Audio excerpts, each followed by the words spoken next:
And welcome to This Week in Golf at Blue Rock Golf Course. I'm Matt Pitta with our co-host Nick Wiseman. Hey Nick, how you doing? Hey man, Is this July or is it October? I had no idea. I can't tell by the weather. I mean, it's another beautiful day here on the Cape, another beautiful day at Blue Rock as we put this program together. And I mean, we're into extra innings, overtime, all the all the cliches, but we're loving it here at Blue Rock. When was the last time you remember sweating in October? I went swimming on Saturday. Did you? Yeah, in the ocean. Nice. So, in October. So. Nice. Yeah, a lot of the boats are still in the water, and Yeah, why wouldn't they be? Exactly, right. So we got a lot to talk about on this week's show. First of all, I want to congratulate Nick. He was just came back. You were playing an event out, I guess, kind of in the Midwest almost, really, right? Very much and so. So our pro here, Nick, was out showing his skills off to other folks across the country. And this is something you go to every year, right? Yeah, every year. I have a good friend of mine that hosts an event over in Lawrence, Kansas. So we were fortunate enough to play up in Topeka and Lawrence and fly into KC. Actually, ironically enough, pretty similar grass to what we have over here. With bent grass and whatnot. But Lawrence Country Club is a wonderful place. They always hold a fantastic event. It was a lot of fun this year.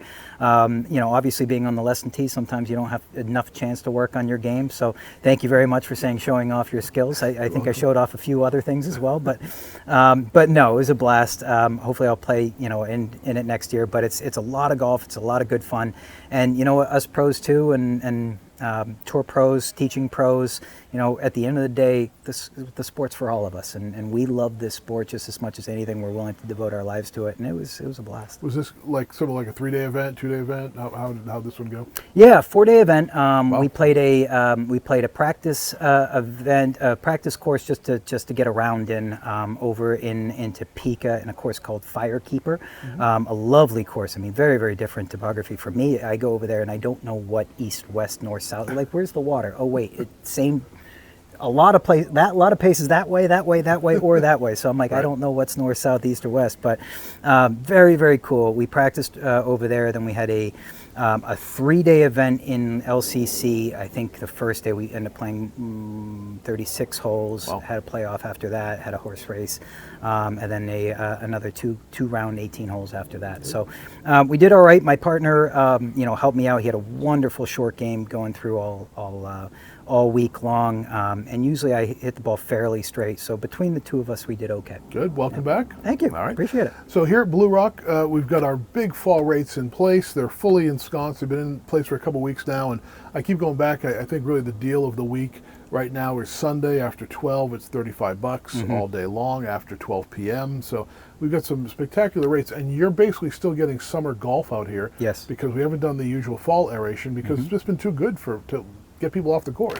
Yeah, the thinking on our part is, June was kind of nasty. We had a lot of, especially on the weekends, we had a lot of rain and whatnot. So we're trying to push it out with this gorgeous weather. We're trying to push out the conditions as much as we can. We've opted and made the decision not to aerate this time of year quite yet. We want to do it after the par 3, perhaps after the turkey shoot. So you still have, wonderful summer conditions, whereas most courses around this area, they've aerated, they've punched holes, they've started kind of gearing a little bit up towards the weather, and we're pushing a little bit. So come on out. Yeah. It can't beat it with the price. Summer golf in October, basically. Absolutely. Par 3 is coming up 18th and 19th of October. A bunch more came in this weekend, so still some time to get folks in. Par 3, you can find out all about it on our website. And Yep. Still time to get in. It's going to be a great event. And can you imagine if it kind of hangs on like this Nick, for a couple more weeks? That'd be awesome, wouldn't Right. it? Yeah, we're in the midst. We're knee deep in organizing it right now. So again, yeah, there are a couple of spots left, but not too many out. So don't procrastinate. Right now is the time to do it. We're going to be filling out really, really soon, and we're almost done. It's here upon us, and we're getting ready for it. So come on out. Join us for a wonderful weekend of golf with you and a friend. Yep, BlueRockGolfCourse.com. Everything you need to know about the fall rates and the par 3. Run through a couple of headlines for golf on the show this week, Nick. We want to talk about some of the high schoolers. They are the future of golf, and it was a big week. Cape Cod Times rankings are back out. Nauset, St. John Paul II, and Barnstable leading the Cape and Islands high school golf power ratings this week. Several teams, including Nauset and St. John Paul, are competing for divisional titles and have some state championship aspirations. So where are we in the schedule? We're getting close to the state divisions or state championships? Yeah, for high school golf, you'll have what we locally call the School Boy. It's a 27-hole event over at Willow Bend. They host a wonderful, and good on Willow Bend, by the way, for doing this. They bring out all the local high schools out, and they play just a full day's worth of golf. And that usually starts getting close to capping out the season. Then you've got your state tournaments and see how far you can go. You can either go individually or as a group, as a team. So, teams like St. John Paul are usually up there. Barnstable's usually up there. Nauset's always had a good team for a long time. I know Cape Cod Academy's got one or two that's going to be looking to, get up there maybe on the individual circuit for estates, and same thing with Sandwich. Sandwich has one or two that's, really, really good players. So the crunch time's it. They've practiced. Most of these players, most of these good teams, they've practiced all summer long. They've gotten ready for these types of events, and they're starting to wind down typically the later stages of October, and you're pretty much done. All right. A couple of teams you mentioned, so Bourne, Monomoy, Cape Cod Academy, and Sandwich, they're still in the hunt to get into the postseason, so we wish them luck. We'd love to see a lot of the Cape teams in postseason. That'd be great. Oh, absolutely. Yeah. Definitely.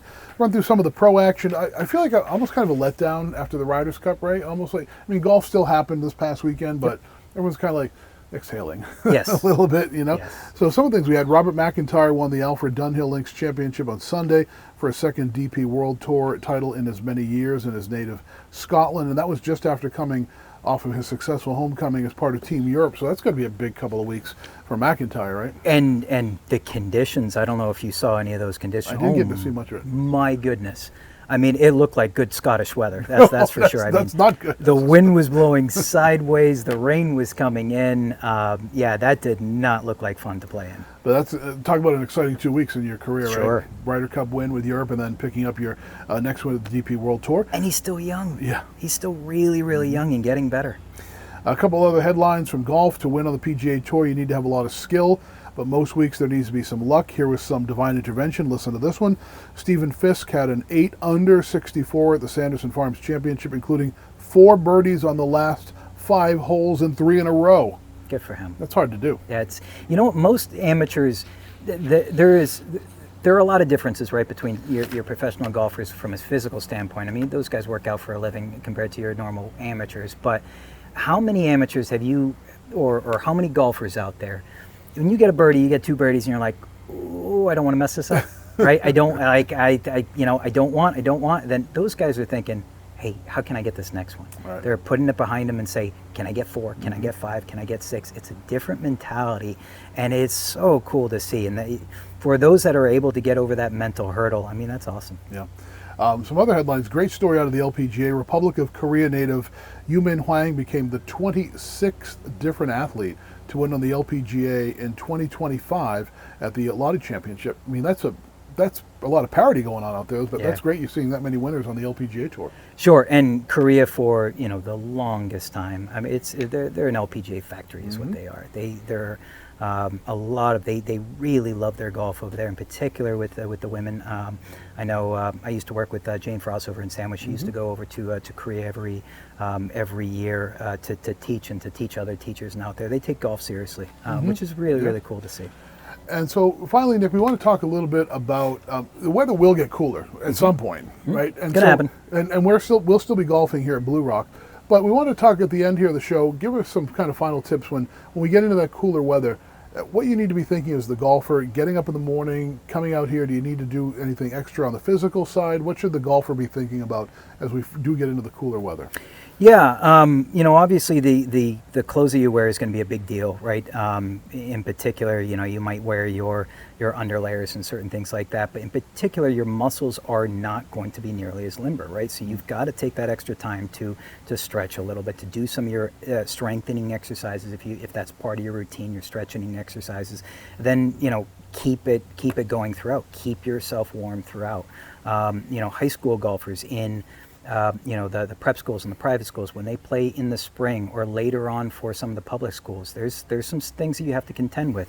You'll learn very quickly not to hit the ball thin because you're going to feel it in your hands a number of holes later. So it changes how you move. If you have a habit, for example, of sliding into the shot for right right-handed golfers, that means moving laterally to your left during the downswing. When you get ahead of it, you might not be able to get down to that ball in time.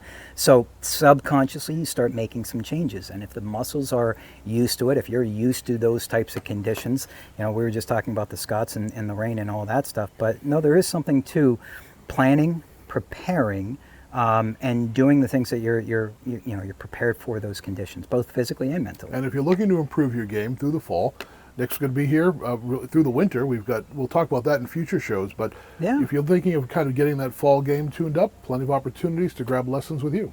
Absolutely, yeah. We'll work on the swing so that you don't get the wintertime rust, which used to be a thing, which now is not so much.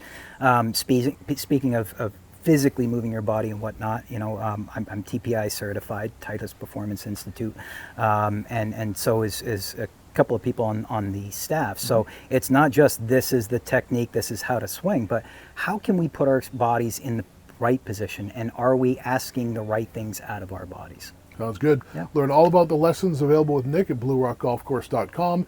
Par 3, check out the fall rates, and just get out here while you can, right? Because as we're putting the show together, you and I sitting here on a Monday, end of the week, we're not too sure, so get out there, enjoy it here at Blue Rock. It's not going to last forever. We know that. January, February is coming, right? But right now, it doesn't feel like October, so come on over. All right, BlueRockGolfCourse.com. Nick Wiseman, welcome back from your big event. Thank you. And we'll see you next time here on This Week in Golf at Blue Rock Golf Course.